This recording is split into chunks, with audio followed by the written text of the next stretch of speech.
गुजरात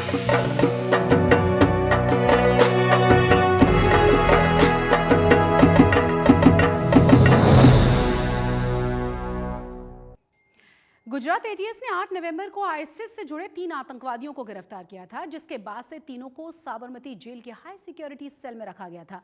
अब इनमें से एक आतंकवादी पर जेल के भीतर ही हमला हो गया है। उसका जेल के दूसरे कैदियों से विवाद हुआ और उसके बाद 3 कैदियों ने मिलकर उसके साथ मारपीट की।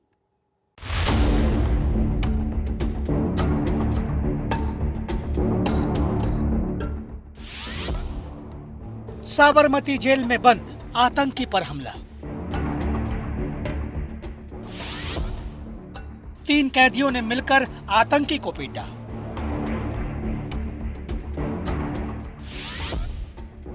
आंख में चोट के बाद अस्पताल में भर्ती। रायसेन जहर से आतंकी साजिश रचने वाले आतंकी पर साबरमती जेल की हाई सिक्योरिटी सेल में हमला हो गया। जेल में बंद 3 आतंकियों में से एक डॉक्टर अहमद सैयद के साथ 3 कैदियों ने मिलकर मारपीट कर दी। मारपीट के दौरान घायल हुए आतंकी को अहमदाबाद सिविल हॉस्पिटल में भर्ती कराया गया, जहां उसका इलाज चल रहा है। अहमद सैयद के चेहरे और शरीर के दूसरे हिस्सों पर चोटें आई हैं। साबरमती जेल में कल कुछ लोगों के साथ उनकी हाथापाई हुई है और उसमें उनके चश्मे टूटने के कारण थोड़ी सी चोट पहुंची है। खास तौर पे जब हमारे ऑफिसर्स इसकी इंक्वायरी कर रहे हैं तो मैंने आज सुबह ही एक प्राथमिक जो अभी तक मुझे माहिती मिली है उसमें जिन लोगों ने ये आतंकियों पे हमला किया है उनका खास तौर पे ये कहना था कि ये देश की रोटी खाई है, ये देश ने अनेक योजनाओं का जिन्होंने लाभ लिया है और ऐसे ही लोगों द्वारा कहीं ना कहीं देश विरोधी जो काम चल रहा था उसके कारण उनके मन में आक्रोश था, इसके लिए उन्होंने ये हमला किया है। 17 तारीख की सुबह जब उनको वहां से बाहर निकाल के उनके रूटीन के लिए जब ले जाया जा रहा था तब यहाँ के 3 लोकल जो कच्चे काम के कैदी हैं, अनिल खुमाण, शिवम शर्मा और अंकित लोधी, जिनके साथ उनकी हाथापाई हुई है और उसमें जो जिलानी है उसके आंख के हिस्से में लगा है और उसकी वजह से BNS 117 की तहत रानी पुलिस ने FIR दर्ज की है और पुलिस जो है वो इन्वेस्टिगेशन कर रही है। हाई सिक्योरिटी जेल में आतंकी पर हमले की खबर से हड़कंप मच गया। गुजरात ATS की टीम भी जेल पहुंची। जेल से मिली जानकारी के मुताबिक आतंकी सैयद का जेल के 3 अन्य कैदियों से विवाद हुआ था, जिसके बाद बात मारपीट तक जा पहुंची और तीनों कैदियों ने उस पर हमला कर दिया। इस दौरान पुलिसकर्मी ने आतंकी की जान बचाई। मारपीट में घायल हुए डॉक्टर सैयद को अस्पताल में भर्ती करवाया गया। फिर उसके बयान दर्ज करके हमलावर कैदियों के खिलाफ शिकायत दर्ज कर ली गई। एक ही रात हुई थी जब ये इन तीनों को यहाँ पे लाया गया था और वो हाई सिक्योरिटी जोन में ही थे, लेकिन जब उनको प्रॉपरली डिस्ट्रीब्यूट किया जा रहा था तब जाके ये वाकया हुआ है और पुलिस और जेल प्रशासन उसके लिए प्रॉपर CCTV फुटेज और ये सब चेक कर रहे हैं और इन्वेस्टिगेशन अभी चल रहा है। जो जिलानी है उनको हॉस्पिटल में ले जाया गया था, यानी मेडिकल रिपोर्ट के हिसाब से हमारे पास FIR हमें मिली है। हम इन्वेस्टिगेशन कर रहे हैं और बाकी तीनों के स्टेटमेंट भी हम ले रहे हैं और उनमें अगर ऐसा हमें मिल रहा है कि आगे FIR करने की जरूरत है तो हम वो भी FIR दर्ज करेंगे। पुलिस अब विंग में लगे CCTV कैमरे की जांच कर रही है, गवाहों से पूछताछ कर रही है। वहीं तीनों हमलावरों को आगे की जांच के लिए अलग ट्रांसफर कर दिया है। तो तीनों आतंकियों को जब जुडिशियल कस्टडी के लिए हाई सिक्योरिटी सेल में भेजा गया, उसके बाद जो है वहां पे जो स्थानीय कैदी थे उनके साथ उनकी कुछ कहासुनी हुई और जिसके बाद जो है डॉक्टर अहमद सैयद को जो है वो 3 कैदियों ने जो है पीटा। ये तीनों कैदी जो है वो हत्या और पॉस्को जैसे गंभीर केसों में जो है वो वहां पे बंद है और उसके जो है वो आरोपी हैं। तो वैसी स्थिति में जो पुलिस ने अभी तो फिलहाल शिकायत दर्ज की है, पर शिकायत में जो है किस वजह से ये हाथापाई हुई वो चीजें सामने नहीं आ पाई। पुलिस का कहना है कि आगे पूछताछ की जाएगी, उसके बाद सही वजह जो है सामने आ पाएगी, किस वजह से ये कुटाई हुई आतंकी की और स्थानीय कैदियों के साथ क्या कहासुनी हुई थी, वो पूरा मामला जो है वो बाद में सामने आएगा। अहमदाबाद से कैमरामैन जमीन व्यास के साथ ब्रिजेश जोशी, आज तक। सूरत शहर से एक के बाद एक हत्याओं का सिलसिला रुकने का नाम नहीं ले रहा। 24 घंटे के भीतर हत्या की 3 वारदातों के बाद पुलिस प्रशासन में हड़कंप मचा हुआ है। संजय नगर इलाके में सोमवार को सुदामा पाटिल नाम के एक शख्स की दिन दहाड़े हत्या कर दी गई, जिससे पूरे इलाके में आक्रोश था। हालांकि पुलिस ने हत्या में शामिल दोनों ही आरोपियों को गिरफ्तार कर लिया है। गिरफ्तारी के बाद पुलिस दोनों ही आरोपियों को घटनास्थल पर लेकर पहुंची तो वहां लोगों की भारी भीड़ इकट्ठा हो गई और लोग पुलिस के सामने अपनी नाराजगी जाहिर करने लगे। वहीं इस दौरान दोनों ही आरोपी हाथ जोड़कर माफी मांगते हुए नजर आए।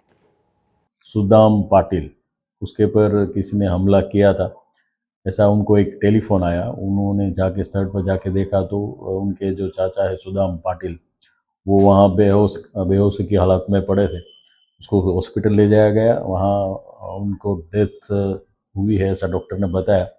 इसके तहत लिंबायत पुलिस थाने में FIR रजिस्टर की गई और राजेश भदाणे और बिपिन देवरे, जो दोनों रिश्ते में बहनोई और साला है, तो उन लोगों ने इनके पर छरी से वार किया था, जिसके तहत उसकी मृत्यु हो गई है। पुलिस ने दोनों को अभी अरेस्ट किया है। अहमदाबाद में भारत का एक पहला मल्टी सेंसरी म्यूजियम बनकर तैयार हो चुका है और इस म्यूजियम में रोशनी, रंग और ध्वनि मिलकर एक बिल्कुल नई दुनिया का अनुभव कराते हैं। 60,000 स्क्वायर फीट में बना यह आधुनिक स्पेस हर उम्र के लिए लोगों के लिए बड़ा ही रचनात्मकता और कल्पनाओं का संगम है।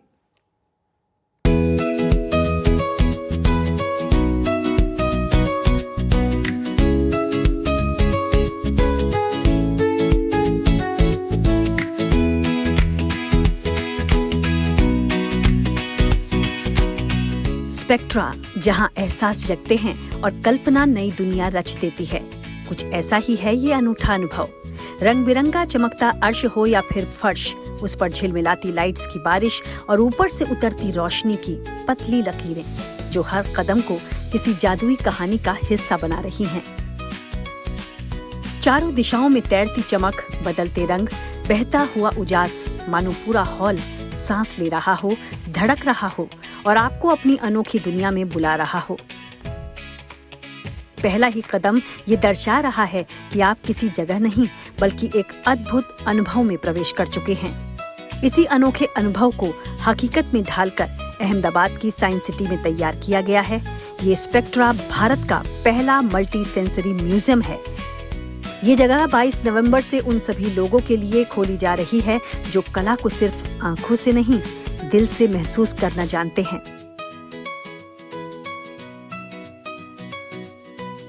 हमें कोई भी चीज़ अच्छी या बुरी कैसे लगेगी, तो हमारी टोटल 5 बॉडी सेंसेस है, उसके थ्रू विजुअल, ऑडिटरी, देखना, सुनना, स्मेल, टच एंड टेस्ट। सो इसी का एक हमने सेंसरी वर्ल्ड बनाने का ट्राई किया है जो हर किसी को पसंद आएगा। सो मैं ये बोल सकता हूँ कि कोई भी एज ग्रुप के लोग यहाँ पे आ सकते हैं, because it's a sensory world और वो हर किसी को अच्छी लग सकती है। 60,000 वर्ग फीट में फैला ये आधुनिक संग्रहालय हर उम्र के लोगों के लिए बनाया गया है, जहां 8 तरह के अनूठे डिजाइन्स म्यूजियम के हर कोने की भावना और कल्पना को उड़ान दे रहे हैं। स्पेक्ट्रा 22 नवंबर से प्रतिदिन सुबह 11 बजे से लेकर रात 11 बजे तक खुला रहेगा। इस म्यूजियम में भविष्य में और भी कई अनोखे जोन जोड़े जाने की योजना है, ताकि यहाँ लोगों को हर बार आने पर कुछ नया देखने को मिले। टोटल 8 अलग अलग हमने एक्सपीरियंस जोन बनाए हुए हैं, जो हर एक में आप टेंटेटिव 8 से 10 मिनट स्पेंड करो तो भी 80 मिनट का आपका यहाँ पे टाइम पीरियड रहेगा। एंड कोई आता है तो यस 1800 प्लस GST की टिकट साइज से आप अंदर आ सकते हो। So basically first thought 3 years back मेरे माइंड में आया था, 3 साल पहले, जब मैं न्यूयॉर्क में जब घूमने गया था, वहाँ पे एक एग्जीबिशन इस टाइप से थोड़ा था, बट वहाँ पे सिर्फ एक ही एक्सपीरियंस था। देन मैंने बहुत रिसर्च किया, मार्केट स्टडी किया, बहुत सारी जर्नल्स, आर्टिकल्स पढ़े, एंड देन आफ्टर एक सोचा कि अहमदाबाद, लाइक गुजरात में अहमदाबाद इज़ अ પોટેન્શિયલ, और એવું કહેવાય છે કે ભાઈ અમદાવાદી એટલે બધું કંઈ બી કરી શકે છે, રાઈટ? સો એ થોટ પ્રોસેસથી આપણે 8 अलग अलग एक्सपीरियंसને इंट्रोड्यूस કર્યા, અને આપણું એવું માનવું છે, हमारा ये मानना है कि ये एक टूरिज्म पॉइंट तरीके से भी देखा जाएगा।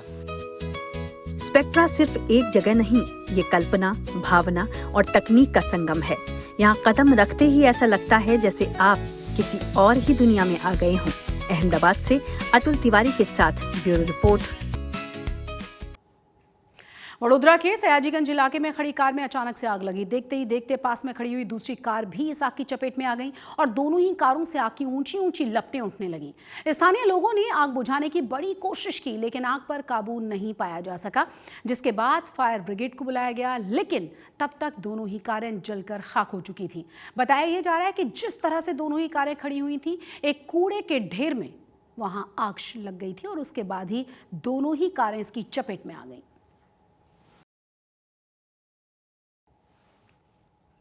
आमतौर पर गुजरात को एशियाई शेरों का घर माना जाता है, लेकिन अब 32 साल के बाद गुजरात में बाघ की भी वापसी हुई है। दाहोद जिले में रतन महल सेंचुरी में एक रॉयल बंगाल टाइगर देखा गया है। वन विभाग ने बताया है कि पहली बार इस बाघ को 9 महीने पहले देखा गया था, तभी से इसकी मॉनिटरिंग रखी जा रही है। उसकी हर गतिविधि को कैमरे से ट्रैक किया जा रहा है। 1980 के बाद गुजरात में ये पहला बाघ है। अब गुजरात देश का पहला राज्य बन गया है ऐसा, जहां शेर, तेंदुआ और बाघ एक साथ रह रहे हैं। गुजरात में रतन महल के एरिया में एक टाइगर की उपस्थिति कुछ समय से है और उसके लिए जो है हम लोग काफ़ी उत्साहित भी हैं और हमारा अनुमान है कि ये एमपी के एरिया में जो टाइगर रिजर्व के बाहर भी कुछ टाइगर पॉपुलेशन है, उसमें से शायद ये इधर झबुआ साइड से आया है और जब से आया हम लोग इसका कंटिन्यूअस जो है मॉनिटरिंग हमारा चालू है कि जी जो विस्तार है उसमें उसको प्रेवेश मिल रहे, उसको पानी की व्यवस्था वगैरह हो और उसको हम लोग कंटिन्यूअसली सभी तरह से उसको मॉनिटर कर रहे हैं। और इसके साथ साथ उसको नेशनल टाइगर कंजर्वेशन अथॉरिटी को भी हमने तुरंत ही इन्फॉर्म कर दिया था। और अब बात करेंगे युद्धाभ्यास अजय वॉरियर की, जिसके 8वें एडिशन की शुरुआत हुई है राजस्थान के महाजन फील्ड फायरिंग रेंज से। भारत और यूनाइटेड किंगडम के बीच ये जॉइंट मिलिट्री एक्सरसाइज 30 नवंबर तक चलने वाली है। इस युद्धाभ्यास का मकसद है दोनों ही देशों की सेनाओं के बीच अनुभवों और क्षमताओं का आदान प्रदान करना।